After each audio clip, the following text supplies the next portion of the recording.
दोस्तों, यूं तो मैंने सरोकार के लिए हजारों साक्षात्कार किए हैं, लेकिन आज हम आपकी मुलाकात एक ऐसे युवा नेता से कराने जा रहे हैं जो बहुत ही बेबाक तरीके से अपनी बातें रखते हैं। उनका नाम है शुएब खान। शुएब खान साहब राजस्थान में आजाद समाज पार्टी के उपाध्यक्ष हैं और भाषण देने में इनका कोई सानी नहीं है। सारी राजनीति को बहुत गहराई से समझते हैं। राजनीतिक समीकरणों पे भी इनकी गहरी पैठ है और इनसे जानना चाहेंगे कि किस तरीके से देश में राजनीतिक हलचल चल रही है, क्या माहौल है। लोकसभा चुनाव 2022 में जो है क्या समीकरण बनते बिगड़ते दिख रहे हैं, ये राजस्थान की राजनीति में क्या सोचते हैं, आजाद समाज पार्टी का भविष्य और भी बहुत सारे सवाल जिनके जवाब शुएब खान साहब बेबाकी से देंगे। तो आइए मिलते हैं शुएब खान साहब से। अस्सलाम वालेकुम। जी वालेकुम सलाम। शुएब भाई, मेरा पहला सवाल ये है कि आप जो है एक बहुत ही मजबूत और आकर्षक पर्सनालिटी के धनी व्यक्ति हैं। आपने आजाद समाज पार्टी को क्यों चुना अपनी राजनीतिक गतिविधियों को आगे बढ़ाने के लिए? हेलो। जी बोलिए। देखिए, ऐसा है कि आजाद समाज पार्टी ये सिर्फ भारत के संविधान को बचाने के लिए खड़ी हुई है। जी। और जिस तरीके से देखा जा रहा है कि संविधान को खतरा है, लोगों के राइट्स जो है, आवाम के राइट्स के ऊपर हमला हो रहा है, उनकी आजादी के ऊपर हमला हो रहा है, तो उसको बचाने के लिए आजाद समाज पार्टी खड़ी हुई है। सर, आजाद समाज पार्टी के मुखिया चंद्रशेखर आजाद रावण साहब कहीं भी दलित और मुस्लिम के ऊपर अत्याचार होता है तो उसकी लड़ाई लड़ने के लिए वहां पहुंच जाते हैं। इसको आप किस नजरिए से देखते हैं? अल्लाह का शुक्र है कि 150 साल के अंदर एक ऐसा शख्स अल्लाह देता है जी। जो हक और इंसाफ के लिए खड़ा होता है। जी। और चंद्रशेखर साहब वो शख्सियत हैं कि जो भारतीयों पे जहाँ पे भी हमले होते हैं, भारतीयों के साथ जहाँ पे नाइंसाफी होती है, वो वहाँ पे खड़े होते हैं। और अल्लाह का शुक्र है कि ऐसे चंद्रशेखर बहुत सारे खड़े हो चुके हैं जो हक और इंसाफ के लिए यलगार हर जगह पे करते हैं। सर, चंद्रशेखर आजाद रावण दलित और मुसलमानों के हक और हकूक और उनके ऊपर हो रहे अत्याचारों पर ही आवाज बुलंद करते हैं, तबकि एक भारतीय राजनेता होने के नाते किसी सवर्ण या अन्य जाति पे भी अत्याचार हो तो भी मुखरता से आना चाहिए। इस पर क्या कहेंगे? देखिए, आप एक तो दलित हल्फा से हटा दीजिए, क्योंकि हम असली भारतीयों के लिए लड़ रहे हैं। जी।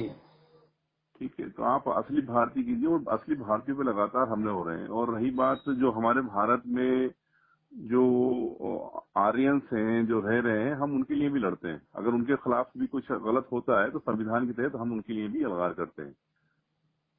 सर, एक चीज बताइए, आजाद समाज पार्टी का मेन मकसद क्या है?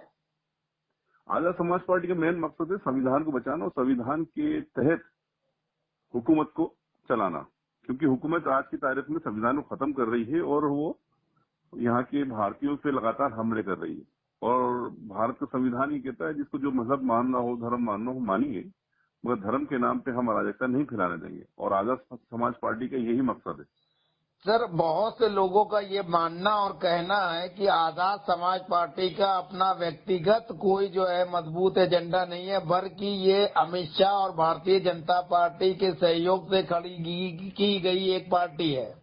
देखिए, ऐसा है, भस्मासुर जर्नी बीजेपी यानी भस्मासुर जर्नी पार्टी, जी। वो पार्टी जो भारत को भस्म करने में लगी हुई है, भारत के संविधान को भस्म करने पर लगी हुई है, जी। नफरती आतंकवादियों को पैदा कर रही है। जी। और हम लोग इनके खिलाफ हैं, भारत को बचाना चाहते हैं, संविधान को बचाना चाहते हैं। तो सवाल ही पैदा नहीं होता कि वो हमें खड़ा करेंगे, उनके लिए तो हम खतरा है। जी। अच्छा, आजाद समाज पार्टी के राष्ट्रीय अध्यक्ष चंद्रशेखर आजाद पिछले यूपी के विधानसभा चुनाव में योगी आदित्यनाथ के खिलाफ चुनाव लड़े थे। उनका ये फैसला जो है आजाद समाज पार्टी के लिए सही था या गलत?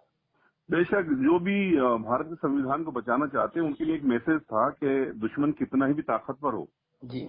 आपको उनके खिलाफ खड़ा होना ही पड़ेगा। जी। हार जीत मायने नहीं रखती है, मायने रखता है कि दुश्मन के खिलाफ आप खड़े हों। क्योंकि जी। जो संविधान के दुश्मन है उनके खिलाफ आपको खड़ा होना ही पड़ेगा, जब भी हम अपने भारत को और संविधान को बचा सकते हैं। और यही वजह था कि चंद्रशेखर आजाद साहब वहाँ पे गोरखपुर में इलेक्शन लड़े थे। सर, लोगों का ये कहना है कि चंद्रशेखर आजाद जिस तरह से उभरे थे, चुनाव लड़के उन्होंने अपनी बंद मुट्ठी को खोल दिया और 500 कुछ वोट हासिल करके वो एक्सपोज हो गए, इस पे क्या कहेंगे? देखिए, ऐसा कि तकरीबन 7,500 वोट मिले थे। अच्छा। और लड़ना जरूरी है। जमहूरियत जो है आपको इजाजत देती है कि आप लड़ें। जी। जब तक आप सियासत नहीं करेंगे तो हुकूमत कैसे करेंगे? आंदोलन हम करते चले जा रहे हैं, और आंदोलन कब तक करेंगे? जब तक आप हुकूमत में नहीं आएंगे आपको इंसाफ नहीं मिलेगा। इसलिए जब तक हम बीमारी में कंसर्न था तो हम आंदोलन करते रहे, और हमने देखा कि जब इंसाफ नहीं मिल रहा है, हुकूमत नहीं सुन रही है, जी। तो सियासत में आए और इंशाल्लाह हम हुकूमत में आएंगे। अच्छा, ये बताइए कि आजाद समाज पार्टी जो है अपना प्रचार प्रसार जो है जिस स्तर पर कर रही है, उस हिसाब से राजस्थान में जो चुनाव होने वाले हैं उसमें आपकी क्या रणनीति होगी उपाध्यक्ष होने के नाते?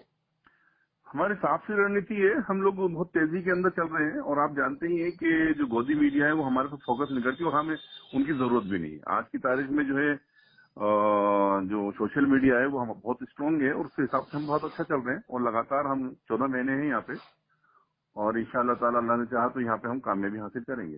सर, आजाद समाज पार्टी के राष्ट्रीय अध्यक्ष जहां भी दलितों पर अत्याचार या मुसलमानों पर या दबे कुचलों पर होता है वहां पहुंच जाते हैं, लेकिन उसको अंतिम निर्णय तक नहीं पहुंचा पाते हैं। इसके पीछे क्या वजह है, और अगर कितने दलित और मुसलमानों का उन्होंने भला किया है वो जरा बता दें। देखिए, ऐसा है, सुनिए आप, हमारा मकसद सिर्फ ये है कि लोगों में अवेयरनेस आए और वो अपने हक के लिए खड़े हो सकें। जी। ताज्जुब की ये बात यह है कि जिन लोगों पे जो है हमले हो रहे हैं, जो लोग बिल्कुल उठ ही नहीं पाते हैं, कम से कम हम उनकी जाके आवाज तो उठा रहे हैं। जी। तो दूसरी चीज, जो गवर्नमेंट मशीनरी है, जी। वो हुकूमत जो है कहती है कि हम आपको जो है इंसाफ दे देंगे, और हम लोग जब पीछे हटते हैं तो फिर वो उस बात से जो है पीछे हट जाती है। लिहाजा उन लोगों को इंसाफ नहीं मिलता। मगर अल्लाह का शुक्र है कि लोगों में अवेयरनेस आ रही है, और लोग खुद ब खुद खड़े होकर के और अपने इंसाफ के लिए यलगार कर रहे हैं। ये बहुत बड़ी बात है। सर, राजस्थान में आजाद समाज पार्टी कितने सीटों पर चुनाव लड़ेगी? देखिए, ऐसा टारगेट तो पूरा 200 सीटें, ज्यादा तो है ही नहीं। जी। मगर अभी वक्त बताएगा कि हम लोग कितने स्ट्रांग हो सकते हैं, क्योंकि नए हैं तो नेचुरली है, किसी से टाइप भी होगा, और किसी से टाइप होगा तो हम हुकूमत में आएंगे भी। अच्छा, राष्ट्रीय स्तर पर चंद्रशेखर आजाद और आपकी पार्टी की क्या सोच है 2024 के लिए? देखिए, 2024 के लिए साफ से क्लियर चीज हम लोग पूरी कोशिश कर रहे हैं। हाँ, हमारा मकसद ये है कि हमारे लोग जो हैं पैसे वालों के से बिके नहीं। जी। तो हमारा एक छोटा से छोटा कार्यकर्ता अपने स्तर पे काम कर रहा है, जी। और जब 2024 के इलेक्शन आएंगे जी। उस हिसाब से क्या बैठता है उस वक्त में बात की जाएगी। बहुत बहुत शुक्रिया शोएब खान साहब।